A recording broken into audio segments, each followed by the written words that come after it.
Hello, my name is Albert from the Argus Catch program, and today this presentation will be about tuberculosis.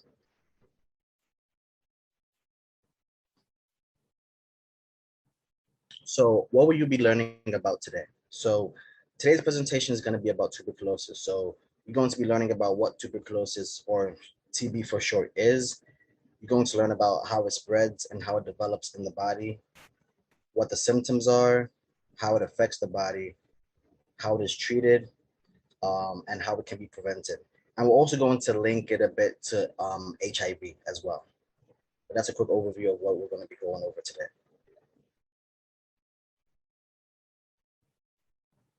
So first things first, what is tuberculosis? So tuberculosis is caused by a bacteria called Mycobacterium tuberculosis, and is also referred to as consumption. That's another name for the same illness. So in 2019, according to the most recent data, there were about 9,000 infections in the United States. Now, this 9,000 is down from about 25,000 infections about 25 years ago. So over the years, it's gotten less and less damaging and less contagious in the US. And about 7 of every 10 reported cases occurred among people born outside the US. So while it's managed to be somewhat controllable in the US, outside the US, it's been more of a problem, especially in places like Southeast Asia and Africa. And this is what the bacteria looks like. So it's a small tube-shaped bacteria that can spread all over the body.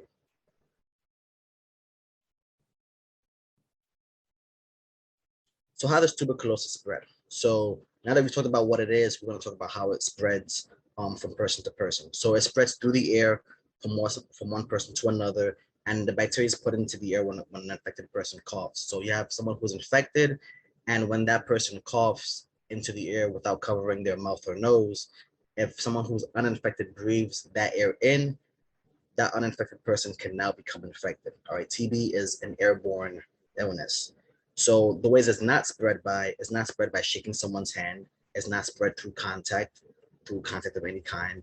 It's not spread through sharing food or drink. So it's not waterborne or foodborne, unlike other bacteria. It's not spread by touching bed linens or toilet seats or kissing. So it's not sexually transmitted either. It's strictly spread just through the air.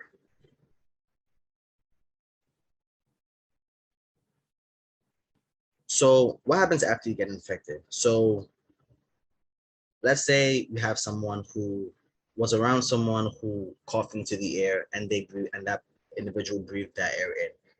Um, Now the person who breathed that air in is infected. So what happens after that? So one thing to remember is that not everyone who becomes infected gets sick. All right. So with tuberculosis, you have two types. You have the latent infection and the TB disease. Now, the latent infection is when the TB bacteria is in your system, but it's not making you sick. So you have no symptoms. You can't spread it to other people. You generally feel fine. Like the difference between a latent person and someone who doesn't have TB, there is essentially no difference except that the person with the latent infection would usually have a positive TB test. So they would test positive for it, but they wouldn't show any symptoms. They'd basically be asymptomatic, right? However, that person may develop TB disease if the latent infection isn't treated. So it's important to get tested for it, and it's important to follow the treatment early on so that you can rid your body of the bacteria before the TB disease actually um, takes effect. And many people who have a latent infection may never develop TB disease in their lifetime. TB is a disease that takes a long time, that takes a while to show up in the body. So some people, they might have TB and might not know it. Some people might have TB and might never show symptoms. They might never show symptoms. They might never develop the disease. It just might stay in their body for the rest of their lives and not cause any harm to their bodies.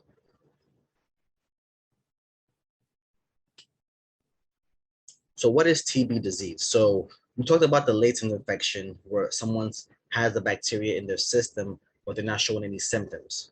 So TB disease is when the bacteria becomes active. So that's when the bacteria starts multiplying in the body and potentially starts spreading to other areas of the body. And this happens because the immune system can't stop it from growing. All right. With a latent infection, the immune system is doing a good job of keeping the bacteria at bay. But once that can no longer happen, that's when TB disease starts forming. Okay. And people with TB disease, they do show symptoms and they can infect other people.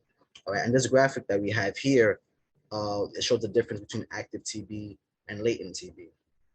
So with latent TB, the bacteria is quote unquote asleep, and you really don't feel any difference um, as opposed to if you someone who did not have it.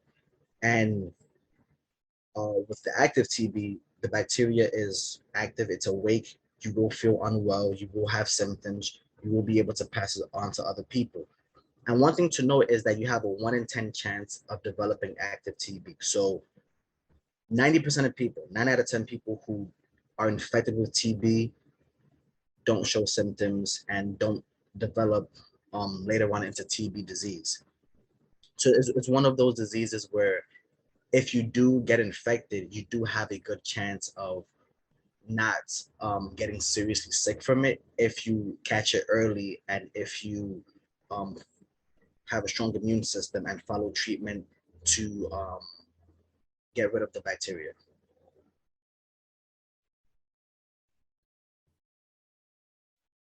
So what are the risk factors for TB? So now that we know what what the um, what the bacteria is, now that we know how it spreads, let's talk about how people are at risk for it. So people who are high risk fall into two categories. So it's people who, the first category is people who have recently been infected.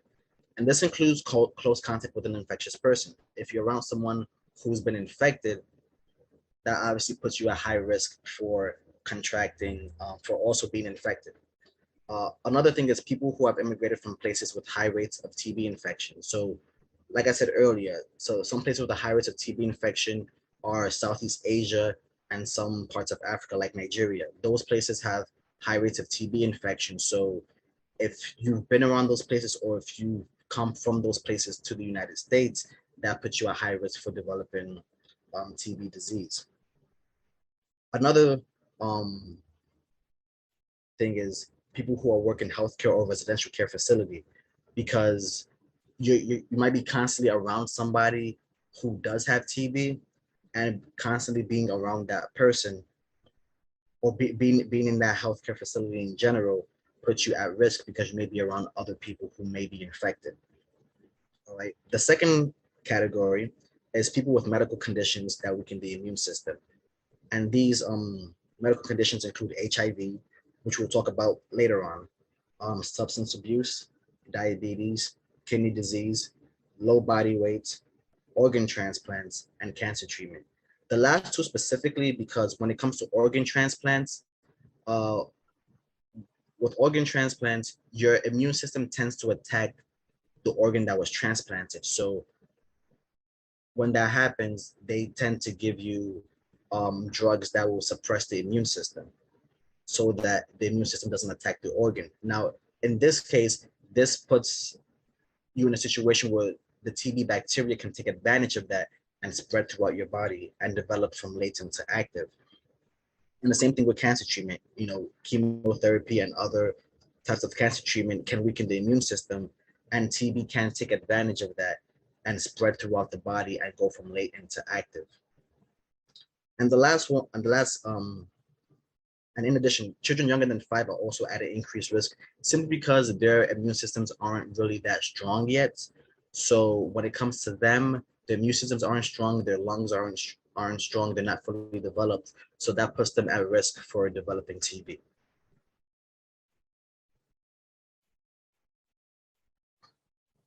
So what symptoms does an infected person show? So now that we talked about what keeps people at risk, let's talk about what someone with an active TB infection, what symptoms they would show on the outside. So it depends on where the bacteria grows, but because it's an airborne disease, it usually develops in the lungs. So some symptoms include a bad cough that lasts longer than 3 weeks, chest pain, coughing up blood or mucus, weakness or fatigue, weight loss, loss of appetite, and chills and fever. One thing to note is that some of these symptoms can be symptoms of something else that's entirely unrelated to tuberculosis or any kind of lung illness. So example, like weight loss can be a symptom of something else that's unrelated to TB. Loss of appetite, same thing. Chills and fever, same thing. But the first three, a bad cough, chest pain, and coughing up blood or mucus, those are the three that you want to take note of, because those symptoms mean that there's something specifically wrong with the lungs. All right. So when it comes to these symptoms, all of these fall under symptoms of tuberculosis. However, the first three are really the telltale signs that it's something that's that's specifically wrong with the lungs, and maybe tuberculosis especially.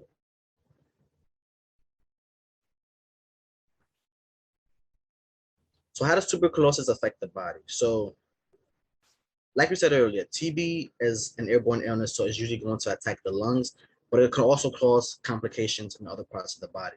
So this includes spinal pain, um, joint damage, meningitis. Since it attacks the spine, it can go from the spine to the brain very easily. Liver or kidney disorders, and heart problems. Since it attacks the lungs, you breathe in the air that's infected. Once it goes to the lungs, the oxygen goes from the lungs to the heart, so it can cause heart problems very easily. And when it comes to the lungs, it can cause lung damage. It can cause some impaired lung function, so your lungs won't be the same as it was before you got the tuberculosis. And right here, you have a picture of two lungs. So this is an X-ray of someone's lungs, and with people that test positive for TB, people who have TB disease, they usually get X-rays to see what damage has been done by the bacteria to their lungs. So these pictures are taken about a year and a half apart, and you can see the damage um, that the tuberculosis has done to the lungs. So you can see the darker areas. You can see that the lung size has shrunken a bit, and that shows that the damage that TB can do to the lungs. So you can see that there's like less of the lungs there, and that shows that the bacteria has been attacking the lungs, and that's just one of the several complications that TB disease can cause to the body.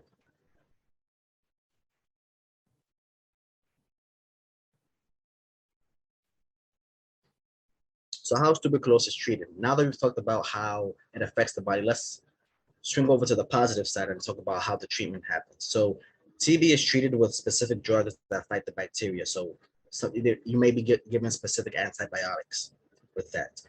Drug-resistant strains may require multiple medications since the bacteria.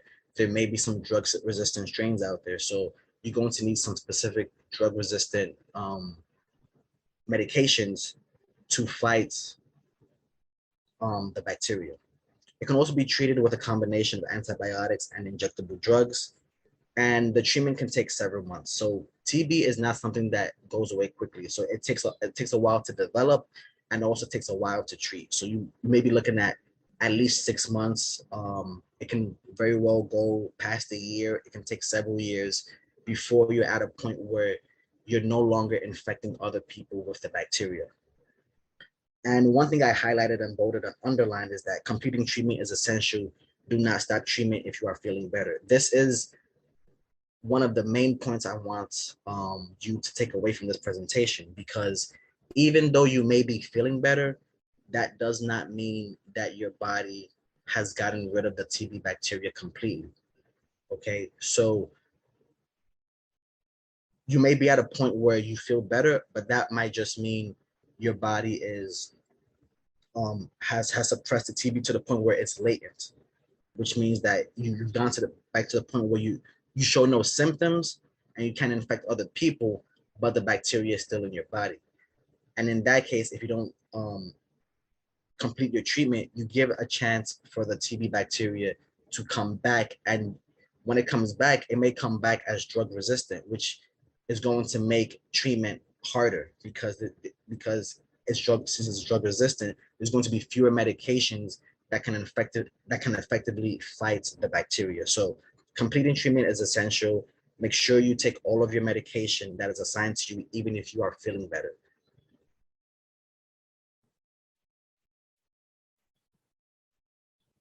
So how can a tuberculosis infection be prevented? So tuberculosis infection prevention is very similar to COVID prevention. So if you're infected, or if you're infected or not, wear a mask, especially if you have active TB, because active TB is, as we know, is where you can spread it to other people and where you show symptoms. So yes, so wearing a mask gives you that barrier so that you're not, so that you decrease the odds of you infecting other people. Isolate infected people at home if possible. That way you're not spreading it to other people in the household. Avoid large gatherings. This is essential because it prevents a super spreader event. We have one person infecting several other people, and then those people can go on to infect. They may go on to infect other people, and it just cascades from there. Wash hands or sanitize regularly if outside. Keep places well ventilated so that you always have fresh air coming in so that it's not stagnant. And the stagnant air is where if somebody walks in, they can possibly become infected. But if you have the air flowing in and out, there's a less chance of that happening. Follow cough and sneeze etiquette. Sneeze into the inside of your elbow or your shoulder and not into your hands, because if you sneeze into your hands, that and you know, go to shake someone's hand and then that person touches their face, that can potentially cause an infection. So you want to sneeze into the inside of your elbow. That way, you're reducing the risk of spreading to other people. And the last one is avoid wearing wet clothes. So when it comes to tuberculosis, a vaccine for TB is available, but it's usually not available to adults and people in the US. It's usually not available to adults because there has been some inconsistency in how effective it is at preventing TB in adults, but it's shown that it's effective at preventing TB in children. So children usually get the vaccine and not adults. And when it comes to people in the US, people in the US aren't given the vaccine because, as we showed earlier, it's not really something that spread that's a cause for concern that spreads a lot to other people. You know, when it comes to tuberculosis, that's usually reserved. It's usually a bigger problem in other countries and not the United States. So the vaccine isn't really seen as a necessity to prevent infection in the United States.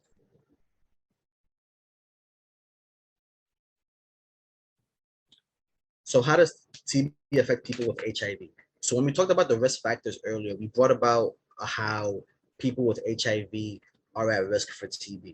So worldwide, TB is one of the leading causes of death among people with HIV. So when it comes to people with HIV, tuberculosis is one of the things that really ends up killing people with HIV.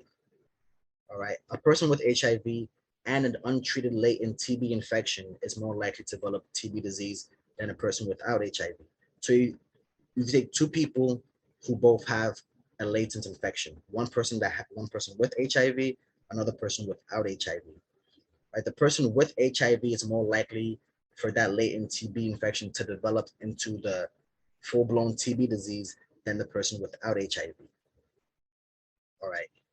Among people with latent TB disease, being HIV positive is the strongest known risk factor for developing TB disease. So with people with latent TB, they might have other risk factors, like let's say they might have asthma or they might have cancer, but being HIV positive is the strongest known risk factor for developing TB disease. So for people who have latent TB, being HIV positive is really going to accelerate that um, time from latent infection to active TB disease. Also, a person with both HIV infection and TB disease has an AIDS defining condition. So when it comes to AIDS, what defines AIDS is the amount of white blood cells in the body per amount of blood. And when it comes to HIV and TB disease, both are basically predicated on how well the immune system can control both infections. And for someone who has both infections, for someone who has HIV and tuberculosis, it'll be very difficult for the immune system to keep both of them in check. So someone with that has an AIDS-defining condition. So they no longer had HIV, but at that point they have AIDS if they have both HIV and TB. However, treatment is available for people with HIV and TB. All right. Um, Treatment is available for people with TB. It'll take several years, but eventually you can, if you have both, you can get to the point where you have a latent TB infection and possibly cure yourself of TB. And when it comes to HIV, it's going to be a lifelong thing, but you can get yourself to the point where your HIV will be undetectable. And as we know, once your HIV is undetectable, then it's untransmissible, and you can't infect other people with HIV. So even though the statistics do seem grim, there is hope for you to get to a point where you can manage both of these infections effectively.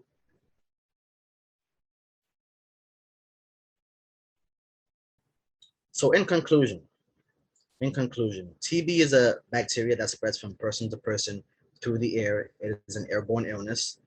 People with latent TB can't spread it, but people with TB disease can. Young children, people with weak immune systems, and people who have recently been infected are at high risk for developing TB disease. So that's the actual TB disease, not just the infection. TB can damage different parts of the body, such as the lungs, as you saw earlier with the x-rays, the bones, the kidneys, the spine, and the brain. Treatment is available, but it can take several months. And once again, I want to emphasize completing treatment is essential. Wearing masks, avoiding large crowds, and washing and sanitizing regularly are ways to prevent TB. And finally, people with HIV are at a severe risk for developing TB disease. However, both are treatable if a person does end up contracting both. That is the end of the presentation. I hope you were able to learn something, and I hope you have a wonderful day.